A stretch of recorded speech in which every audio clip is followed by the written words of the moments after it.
اللہ تعالیٰ نے یہاں جو لفظ بولا ہے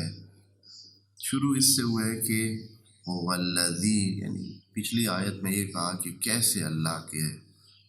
ساتھ آپ کفر برت سکتے ہیں، اس کا انکار کر سکتے ہیں، جب کہ اس نے آپ کو مردگی سے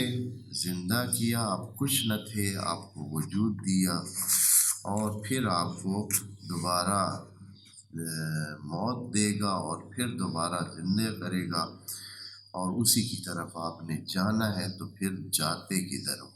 ہاں، پھر یہ انکار کر کے تم کس کو نقصان دے رہے ہو؟ خود اپنا ہی نقصان کر رہے ہو۔ اس کے بعد مزید اس کی ذہنی سیٹسفیکشن کے لیے مزید وضاحت فرماتا ہے کہ هو الذی خلق لکم، اسی نے تو خلق کیا ہے آپ کے لیے، ما فی الارض جمیعا، جو کچھ زمین میں ہے انسانوں، یہ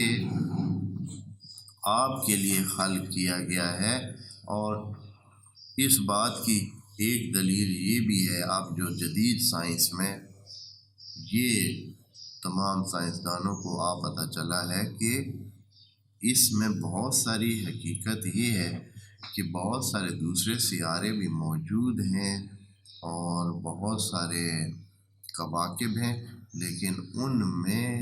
انسانی زندگی کے لیے گنجائش نہیں ہے، وہاں انسانی زندگی نہیں رہ سکتی ہے،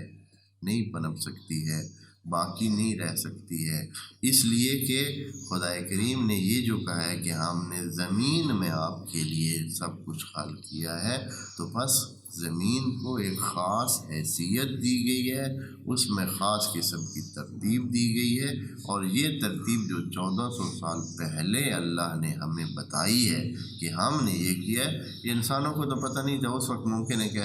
انسانوں کو تو خیر اس وقت یہ بھی نہیں پتہ تھا کہ باقی سیارے اس زمین جتنے ہیں یا نہیں ہیں، یا چھوٹے ہیں یا بڑے ہیں۔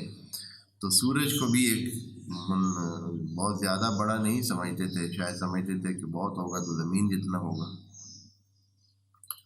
زمین بھی تو ناپی ہوئی نہیں تھی کہ یہ کتنی بڑی ہے۔ اور پھر یہ ہے کہ اوپر کے کواکب کے بارے میں تو بالکل بھی زیادہ معلومات نہیں تھی، تو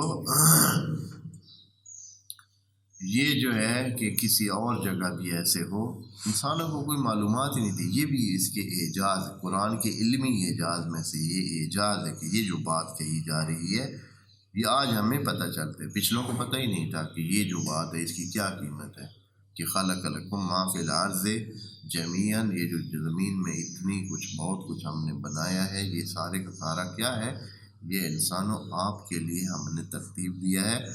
باقی سیاروں میں اس قسم کی کوئی صورتحال نہیں ہے۔ اب جو انسان نے مطالعات کیے ہیں، کئی سیاروں پہ چلا گیا ہے اور کئی سیاروں کو دور سے مطالعہ کر لیا ہے اور اس کی اسٹڈی کر لی ہے، تو اس سے انسان کو، سائنسدانوں کو پتہ چلا ہے کہ زندگی کرنے کے لیے وہ جو چیزیں لازم ہیں، ضروری ہیں، وہ زمین پر موجود ہیں، ادھر موجود ہیں، باقی سیاروں میں اس قسم کی کوئی صورتحال موجود نہیں ہے۔ ابھی بھی ڈھونڈ رہے ہیں کہ مریخ میں کوئی پانی کا کوئی سلسلہ مل جائے، ہاں، یا دوسرے جو انسانی ضروریات ہیں وہ وہاں اس قسم کی مل جائیں، تو کچھ بھی ایسا آثار ابھی تک نہیں مل رہے ہیں کہ جو کنفرم کریں۔ چاند کی بھی یہی حالت ہے، حالانکہ چاند بہت ملتا جلتا ایک سیارہ ہے زمین کے ساتھ، وہاں بھی اسی طرح مٹی بھی ہے، پہاڑ بھی ہیں، اس ٹائپ کی کوئی سلسلے بھی ہیں، لیکن وہاں کوئی زندگی کے آثار، پانی کے آثار موجود نہیں۔ تو یہ ایک خاص بات سمجھے کہ قرآن نے یہ بات کب بتا دی ہے؟ اس وقت جب بالکل علم کا کچھ بھی اس حوالے سے ایک ذرہ بھی موجود نہیں تھا کسی کے پاس میں، جو معلومات تھیں وہ الٹی معلومات تھیں، یعنی معلومات جو رکھتے تھے جو بناوٹی قسم کی، یعنی اپنی طرف سے کوشش کی ہوئی تھی انسانوں نے معلومات اکٹھی کرنے کی، تو انسان یہی سمجھ رہے تھے، بہت سارے انسان اس وقت یہی سمجھ رہے تھے کہ سورج ہے جو کیا ہے، وہ ہمارے ارد گرد گھوم رہا ہے، ہر روز چکر لگاتا ہے، اوپر سے پھر کر نیچے سے ہو کر دوبارہ آتا ہے۔ یہ تو بعد میں پتہ چلا کہ نہیں، سورج نہیں گھوم رہا ہے، سورج بھی گھوم رہا ہے اپنی جگہ پر، لیکن